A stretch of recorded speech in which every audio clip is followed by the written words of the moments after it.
Hello. जी बच्चों, यहाँ पे हम सुबह-सुबह भी बहुत ही इम्पोर्टेंट क्वेश्चन को डिस्कस करने वाले हैं, तो आप वीडियो को फटाफट जल्दी-जल्दी थोड़ा-सा देख लीजिएगा, ठीक ना? क्योंकि अभी आपका पेपर है, तो हम नहीं चाहते हैं कि आपका कोई भी पेपर मिस हो। तो यहाँ पे देख लीजिएगा, पहला क्वेश्चन है आपका फ्रांस की क्रांति कब शुरू हुई थी? तो फ्रांस की क्रांति शुरू हुई थी 14 जुलाई 1789 को, ठीक है? एकदम जल्दी-जल्दी हम यहाँ पे देख लेते हैं। फिर दूसरा क्वेश्चन है, बोला है कि ताइद क्या है? ताइद जो है एक तरह का क्या है? बताइए कि ताइद क्या है? तो आपको ये पता होगा कि ताइद क्या है, प्रत्यक्ष कर, अप्रत्यक्ष कर, धार्मिक कर या फिर आपका जो है कृषि कर है। तो याद रखिएगा जो प्रत्यक्ष कर है वो क्या है आपका एक धार्मिक कर था, ठीक ना?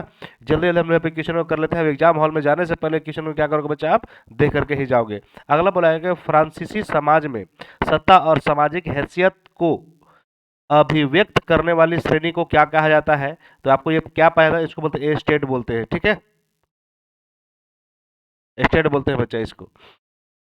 अगला क्वेश्चन है कि मार्सिले क्या है? रूस का राष्ट्रगान है या फिर अमेरिका का राष्ट्रगान है या फ्रांस का राष्ट्रगान है या फिर भारत का राष्ट्रगान है?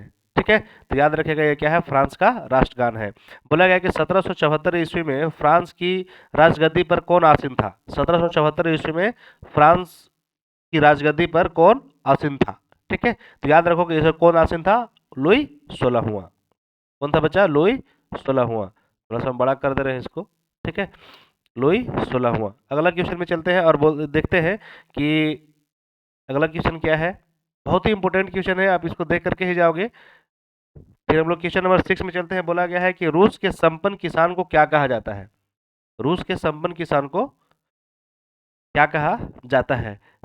समानत, समनत, पादरी या फिर मसाई या फिर बोला जाता है कुलक, ठीक है? तो इसको बोला जाता है कुलक। क्या बोला था बच्चा? कुलक बोला जाता है ना। ऑप्शन नंबर क्या हो जाएगा? डी।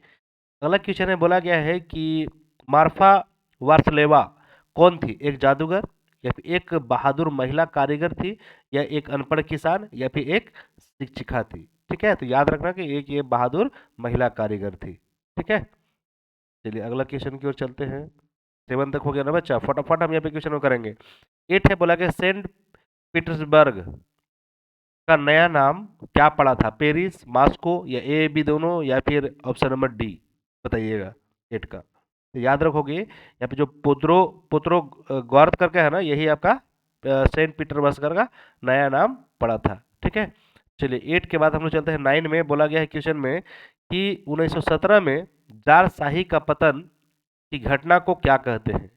क्या कहते हैं? फरवरी क्रांति, मार्च क्रांति, अगस्त क्रांति या फिर अक्टूबर क्रांति? ठीक है, तो इसको हम लोग बोलते हैं अक्टूबर क्रांति, या फिर इसको आप कमेंट बॉक्स में मैसेज कर दो, या फिर इसको हम लोग बोलते हैं अक्टूबर क्रांति, ये तो कंफर्म है, ठीक है? चलिए क्वेश्चन नंबर 10 है। क्वेश्चन नंबर 10 बोला गया है कि समाजवादी विचारधारा के प्रवर्तक कौन थे? रॉबर्ट ओवेन, लुइस ब्लॉक या फिर कॉल्स मार्क्स या फिर फ्रेडरिक एंजल्स? तो इसका राइट आंसर हो जाएगा आपका रॉबर्ट ओवेन, यू लुइस ब्लॉक या फिर कार्ल्स मार्क्स ना। तो इसका आंसर हो जाएगा फ्रेडरिक एंजल। क्वेश्चन नंबर 11 में चलते हैं। भारत के कुल भूभाग का जो क्षेत्रफल क्षेत्रफल कितना है? भारत के कुल भूभाग का जो क्षेत्र, जैसे पूरा कुल भूभाग का जो है पूरा क्षेत्रफल है वो कितना है?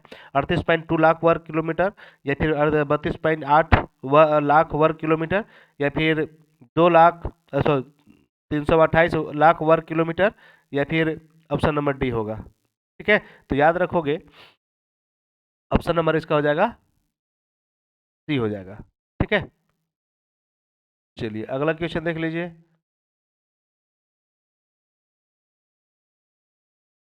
क्वेश्चन नंबर आपका है 12। क्वेश्चन नंबर 12 बोला है कि भारत का सबसे पूर्वी देशांतर कौन सा है?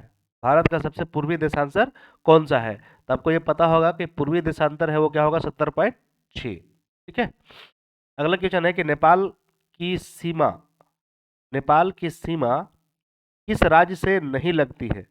नेपाल की जो सीमा है वो किस राज्य से नहीं लगती है? तो झारखंड से नहीं लगती है, ठीक है? बाद बाकी सबसे लगती है।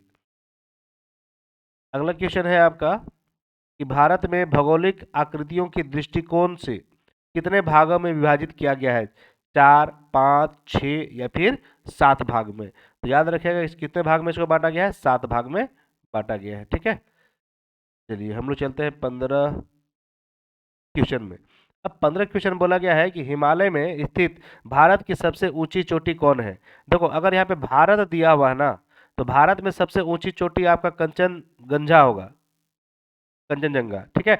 लेकिन अगर यहाँ पे विश्व में पूछ देगा तो माउंट एवरेस्ट होता है, ठीक है। भारत हटा करके पूछ दे तो क्यों पूछ देगा। देखो ये है आपका भारत में, ये है आपका भारत में, और ये है आपका नेपाल में, ठीक है। ये है आपका नेपाल में, इसको ध्यान थोड़ा सा रखोगे अच्छे तरीके से। 15 क्वेश्चन के बाद चलते हैं 16 क्वेश्चन। बोला है कि पूर्वांचल श्रृंखला का कौन सा भाग नहीं है। नंगा पर्वत, नागा पर्वत, मिजो पर्वत, पटकोई पर्वत या फिर शिवालिक पर्वत, ठीक है। तो जो 16 का जो आपका आंसर हो जाएगा वो हो जाएगा आपका मिजो पर्वत। अगला बोला गया कि एक स्थलीय भाग जो चारों ओर से समुद्र से घिरा होता है इसको क्या कहते हैं। आपको पता होगा, तट, द्वीप, प्रायद्वीप या फिर इनमें से कोई नहीं, ठीक है। तो सबको पता होगा इसमें से क्या बोलते हैं, द्वीप बोलते हैं, ठीक है।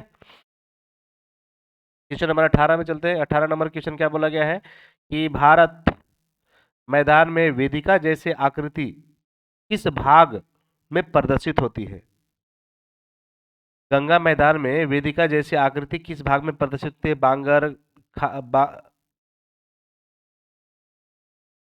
बांगर, खादर या फिर तराई ना। इसको देख लोगे कि देखो इधर गंगा नदी की जो वेदिका जैसी आकृति होती है, वेदिका जैसे जो आकृति होती है उसे हम लोग क्या कहते हैं, उसको बोलते हैं भांगर बोलते हैं। क्या बोलते हैं बच्चा, भांगर। जो बालू को ला करके ना एक जगह ये इकट्ठा कर देता है।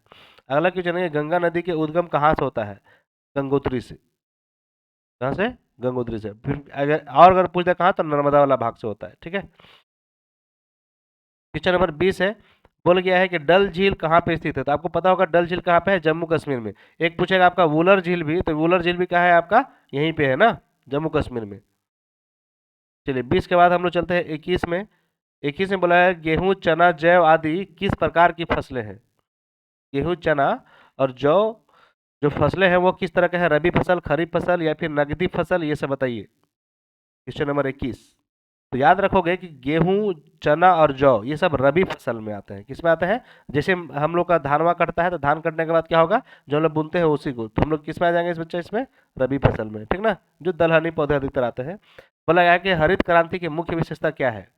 हरित क्रांति की मुख्य विशेषता क्या है। बोला गया गेहूं और चावल की अप्रत्यक्ष वृद्धि, फिर ज्वार और बाजरा में उत्पादन में वृद्धि, गन्ने की खेती में अप्रत्याशित वृद्धि या फिर नकदी फसलों में वृद्धि। तो गेहूं और चावल में क्या है, अप्रत्याशित वृद्धि, क्या कहलाता है, हरित क्रांति कहलाता है, ठीक है। पर बताओ अगला क्वेश्चन है कि बहुविधि फसल प्रणाली। देखो बहुविधि दिया हुआ है तो एक से ज्यादा फसल, एक से, जहाँ पे ज्यादा फसल को हम लोग करते हैं उसी को बोलते हैं बहुविधि फसल। तो एक वर्ष में किसी भी भूमि पर एक फसल पैदा करना नहीं, एक वर्ष में किसी भूमि पर कोई फसल नहीं, ये भी गलत हो जाएगा। एक वर्ष में किसी भूमि पर एक से ज्यादा फसल करना, तो यही हो जाएगा ऑप्शन नंबर आपका सी हो जाएगा, ठीक है। चलिए 23 के बाद हम लोग चलते हैं क्वेश्चन नंबर 24 में। 24 में बोला गया है कि अपनी आजीविका के श्रवण ने एक डेयरी की दुकान खोली। श्रवण की यह क्रिया किस प्रकार, या मतलब किस प्रकार की है। समझ रहा है क्वेश्चन को। जैसे मान लिए कि कृषि क्रिया के अंतर्गत ये नहीं आएगा, ये सब आएगा गैर कृषि क्रिया के अंतर्गत। ऑप्शन नंबर क्या हो जाएगा, बी। यहाँ पे लिखा हुआ है HYV का क्या अर्थ है, HYV का क्या अर्थ है, ठीक है। तो याद होगा अधिक उत्पादन करने वाले बीज को बोलते हैं। चलिए 25 के बाद चलते हैं क्वेश्चन नंबर 26 में। बोला कि निम्नलिखित में से कौन सा कारक जनसंख्या की गुणवत्ता को बढ़ाते हैं।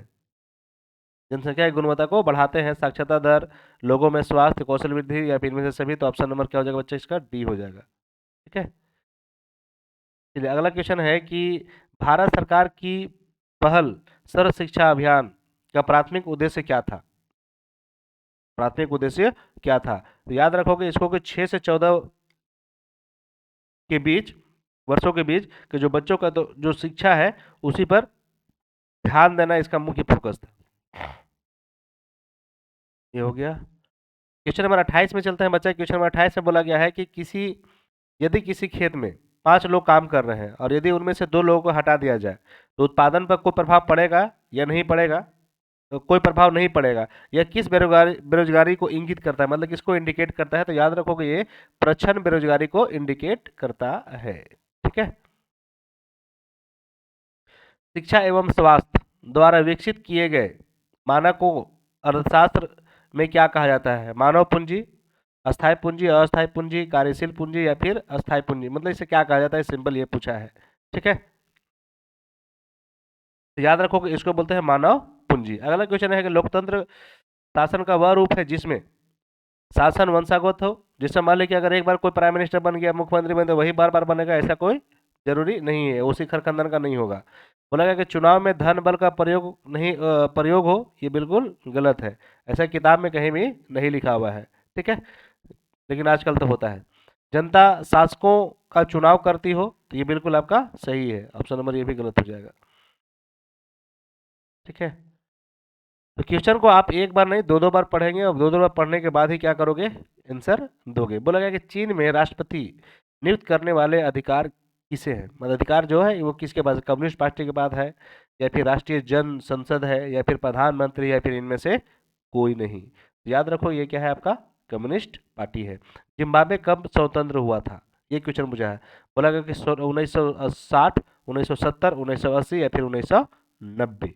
तो याद रखो कि ये 1980 में ना। रॉबर्ट मुगाबे कहाँ के राष्ट्रपति थे? दक्षिण अफ्रीका, चीन, पाकिस्तान या फिर जिम्बाब्वे? तो ये कहाँ के थे? जिम्बाब्वे। ठीक है, चलिए अगला क्वेश्चन हम लोग देख लेते हैं 35 फटाफट। ये क्वेश्चन को आप देख करके ही जाओगे। बोला गया है कि दक्षिण अफ्रीका के प्रथम प्रधानमंत्री कौन थे? दक्षिण अफ्रीका का पूछा है बच्चा। ठीक है, याद रखो कि ये थे कौन? नेल्सन मंडेला थे।